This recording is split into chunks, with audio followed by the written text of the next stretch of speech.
రేపటి నుంచి సచ్చినది కాదురా, రేపు దానికి పెళ్లి.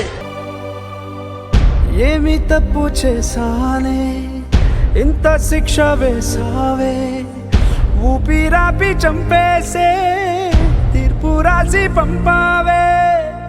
నిన్ను నన్ను ఈ దూరం వేరు చెయ్యదన్నానే, నాది ఎంత పేరాసో నేడు తెలుసుకున్నానే. 7 సంద్రాలను దాటి నాకై వస్తానన్నావే, వేడుకంటి ప్రేమను కోసి ఎడుపు నింపావే. నీకోసం నే వేచున్నా ఇన్నాళ్ళు, నా బుజ్జి తల్లి నా కోసం. ఇక మిగిలాయి కన్నీళ్ళు.